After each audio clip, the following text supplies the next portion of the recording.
encouraging him, "Please take your hand and find out for yourself." From then on, she stayed with him and didn't leave. Everywhere she went, the maidservant accompanied her. Liu's family members respectfully treated her as the wife of an official, and the female servants who went to greet her were generously given gift money. When it came to Liu's birthday feast, a vexing overflow of well-wishers attended the celebration, and altogether more than 30 dinner tables were needed. They sent out a call for additional help, but only 1 or 2 additional cooks showed up. Liu couldn't bear for anyone to be disappointed. The fox concubine realized this and reassured him, "Don't worry. Since there aren't enough cooks to meet the demand, perhaps it would just be best to dismiss them altogether. While my own talents may be quite limited, serving guests at 30 tables will be no problem at all." Liu, relieved to hear this, directed the servants to prepare fish and meat spiced with ginger and cinnamon, and then to move the dishes into the inner house. From inside the house, people could hear the sound of knives on cutting boards, chopping ceaselessly with expert precision. A small table was set up inside one doorway where the servants who carried dishes of meat then placed them, and when they turned around, they found the table full of delicious dishes made from what they'd just carried in.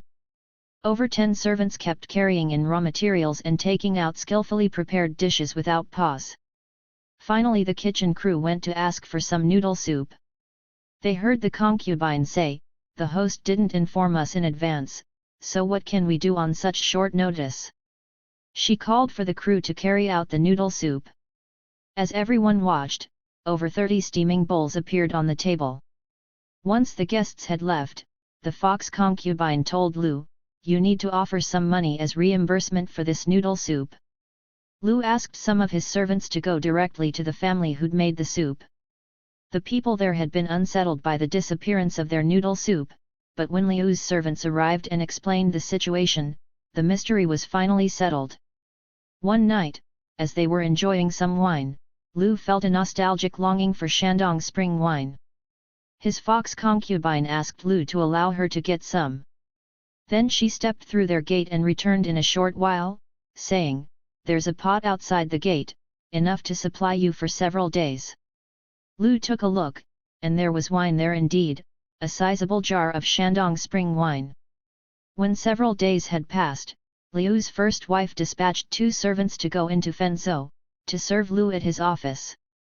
On the way, one of the servants naively commented, "I've heard that this fox wife is very free with gifts of money, so maybe when we go to visit her to offer greetings, we'll receive enough gift money to buy a fur coat."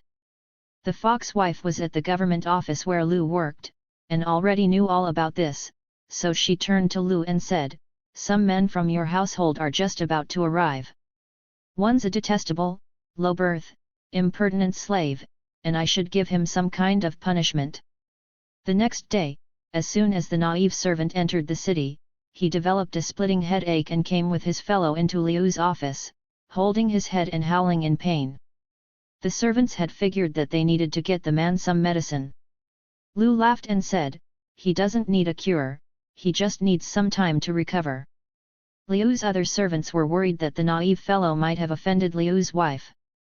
The naive servant thought to himself, "We've just arrived, and I haven't had a chance even to unpack yet, so how could I possibly have caused any trouble?" Hence he did nothing but plead with Liu, crawling on his knees and lamenting his pain. From behind a screen came the words, "You made reference to a wife, but did you also need to add the word fox to it?" The servant then realized that his words had been overheard, and he began kowtowing repeatedly. Again the voice said, "Though you wanted to get a fur coat, what would granting it be but to encourage your impertinence?" After a pause, the voice concluded, "You're recovered now." As soon as the words were spoken, it was like the servant's pain had simply vanished. Once the servant had obsequiously paid his respects and wished to leave, a bundle was suddenly flung at him from behind the screen with the comment, "Here's a lamb's fleece coat, so now you can leave." The servant opened it and discovered 5 tails inside it.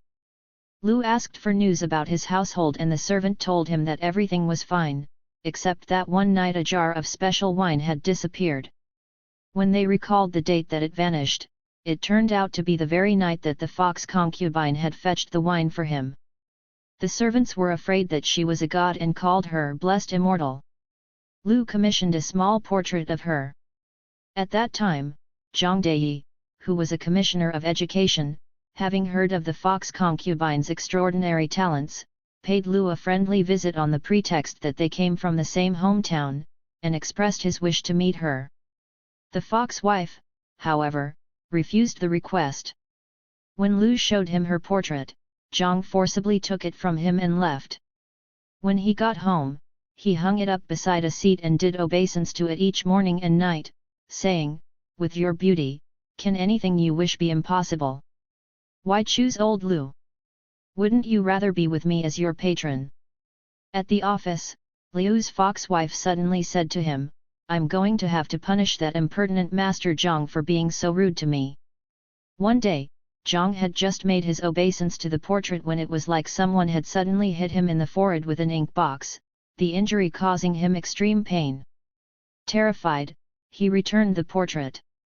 Lu asked him why he was doing so, but Zhang kept his motive secret and gave him an evasive answer. Lu laughed and inquired, "It wouldn't be because you have a pain in the forehead, would it?" Realizing he couldn't deceive Lu, Zhang told him the truth. Soon Liu's son-in-law, Qi Shenglei, begged to meet the concubine for a visit. The fox wife firmly rejected the idea. Qi then came and begged him even more insistently. Lu told the concubine, "He's not just some stranger, so why are you refusing him so rigidly?" "He wants to meet me," replied his fox wife, expecting that I'll offer him some kind of present in return. "He's hoping that I'll be extravagant, but nothing I can offer would satisfy his aspirations, and that's why I don't want to see him. However, since he's continued to invite me so insistently, I promise to see him in 10 days. When the time had elapsed, Qi entered and bowed respectfully before a bamboo curtain that concealed the fox concubine. He could see her figure only vaguely, but didn't dare approach to check more closely. Instead, he withdrew several paces outside at once, constantly turning his eyes back as he did so to watch her. That's when he heard her say, "Our son-in-law is turning back to stare at me." A roaring laugh followed these words, as piercing as the screech of an owl. When Qi heard this, his legs went weak and shook like he was frightened out of his wits. Once he was outside, he sat down for a bit till he began to feel a little more steady. Then he declared, "When I heard the sound of that laughter, like thunder and storm, I couldn't feel my whole body." In a short while, acting on the fox's orders, a maid came and gave Qi 20 taels. He accepted them, and told the maid, "The blessed immortal has lived with my father-in-law for some time, so how can she not know that I'm used to spending a lot of money, considerably more than this?" The fox concubine heard this and replied, "I certainly had him pegged. The bottom of my purse turned out to be empty. I asked someone to accompany me to be in Liang, but the city was occupied by the Yellow River God, and all its many stores were underwater, and though we dove in to get some money for him, was that enough to satisfy his greedy desire? Besides, though I could indulge him with a generous present, his own fortune is too weak to match it." Since the fox wife could foretell things that would happen in the future, whenever Lu encountered some problems and discussed them with her, she always analyzed them for him. One day while she was sitting down, she suddenly looked up into the sky in shock and said, "Something terrible's going to take place, so what can we do about it?" Frightened, Lu asked about his own family members and she replied, "I know that they'll be safe and sound, only your second son needs to be worried about anything. Before long, this place is going to become a battlefield, so you should request to be transferred far away and leave, if I'm to avert a disaster." Lu followed her advice, delivered the request to his superior, and received an assignment to supervise the military supplies being transported to Yongyi. It was a long, far-away journey to make, so everyone felt sorry for him when they heard the news, and only the fox concubine congratulated him. Soon there was a violent rebellion, and Fenzhou's official buildings were captured. Liu's second son, coming from Shandong, was caught up in the disturbances and murdered. Once the city was captured,